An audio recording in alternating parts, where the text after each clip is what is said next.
day, you beautiful souls. Welcome, everyone. I just wanted to share out the concept of good versus evil and just try to create potential for others to understand this.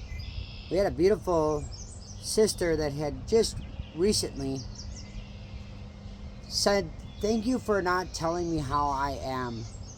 And then another friend said, "You are being negative."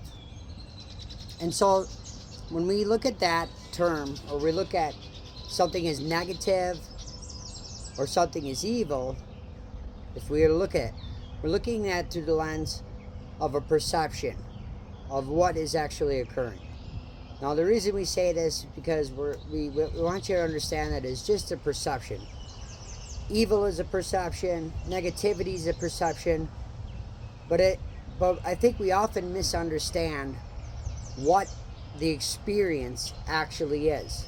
So first and foremost, I'll say that anyone that is feeling a certain way is beautiful, because that's part of it. Nature doesn't apologize when storms build up, right? It's just a natural occurrence. So our feelings and our emotions of being angry or being irritable or being negative is an absolute natural process. And would we ask the question, would we say, is that malevolent? Is that evil? Would be foolishness from the higher perspective. So we're going to share with you an easy way to understand this concept of negativity. First and foremost, we must acknowledge a couple of things. We acknowledge that destruction is a form of creation, right? Absolutely. So when we look at animals, we look at our animals, and nature teaches us a great deal about things too. So we're going to I'm being reminded to refer to the cobra. And in the cobra, and for many sisters or brothers or people can say the cobra is evil because it can bite you, it can kill you. But the farmer views it as divine because it keeps the rodents out of the farm, which provides food for the people. So again, it's a perception. Now, the easiest way to understand this is that it's just a continuum. It's a sacred wheel, or if you will. We've all seen pictures of the beautiful snake that eats its tail, right? This is Jeremy's snake that eats its tail. So somewhere along this continuum of creation, if you will, this evolution, this wheel of creation, will fall into it your perception. Now, what would that look like?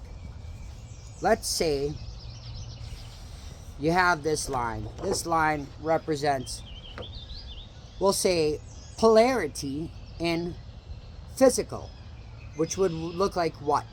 Hot or cold. Yes. Okay, so however, we're going to look at it through the lens of polarity in physical of hot and cold. Now, let's say that the polarity of physical and hot and cold becomes a belief that something is evil or something is negative. So we're going to show you this. Let's say here on our chart, you have 80 degrees of Fahrenheit temperature, 33 degrees Fahrenheit in temperature, and then let's say you have 90 degrees Fahrenheit in temperature. So this is the way we can explain our perceptions of evil or negativity, when it's really truly not. It's just an experience at that moment as us as an observer. So let's say you put your hand, you turn the water faucet on. The water faucet is on, you get the water warm, you go to put your hand under the water, and in that moment, the polarity in physical, hot and cold, says, "Oh, that's really hot," and it's only 80 degrees. Okay, but your mind is not saying that's evil. Your mind may think that sucks, that's negative, right? That's a negative experience. That's an experience. Right? It's only through the perception of our physical body or the mind that we say that's an unpleasant experience. 80 degrees. So now what the individual will do is turn the water to cold. Let's say you get the water cold. Let's say it's 33 degrees Fahrenheit.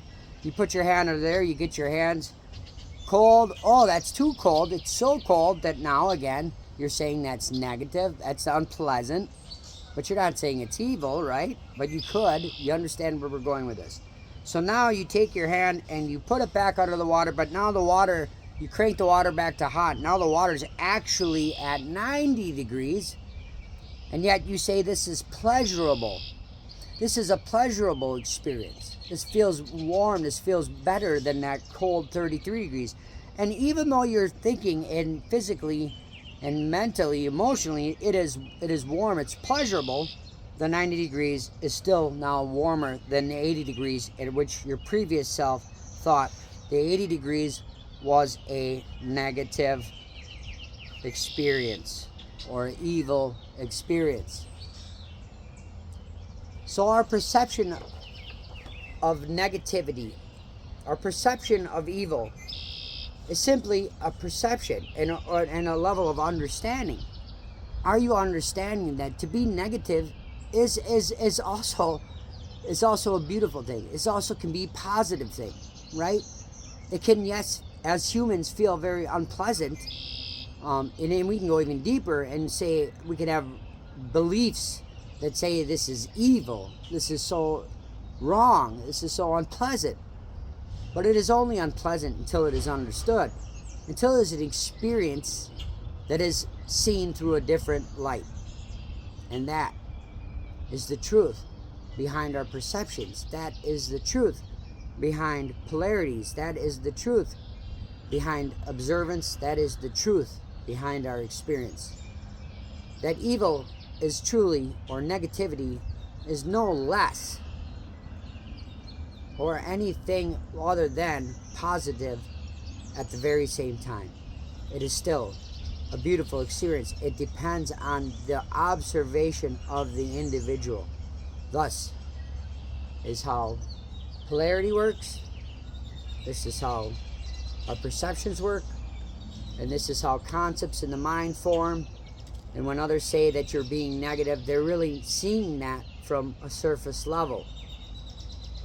They're really not understanding that sometimes that negativity is an experience that is necessary to have in order for you to have gratitude for the positive experiences, in order for us to get to, again, change the temperature, to surrender, so on and so forth, and create a new experience, right? It is not, in truth, neither good nor evil. It is simply a matter of the one who has the perception. That's it. Nothing more. Nothing more. I hope this has helped you. Have a beautiful day. Be kind and gentle out there to each other. Try to see each other from a deeper perspective and to comfort and nurture them, but not try to control them or tell them how they are. Because if that's your perception, you can certainly ask if others want to receive or open to suggestions or understand that. But sometimes it's just good to hear people and let them vent too, and allow the natural rhythm of life to unfold. Because we come to this own awareness ourselves. It's not something we can necessarily teach. I can create potential for you to understand these concepts, but ultimately, it'll be you, your mind, your perception, your feelings, your emotions, which will integrate these teachings and this awareness. Have a beautiful day. Love everyone you can today, especially yourselves. Be kind and gentle. See the similarities in each other and not the differences. And have a beautiful day. May your perceptions be beautiful, no matter what that looks like. They are truly always beautiful. I love you and yours. Have a beautiful day. Namaste.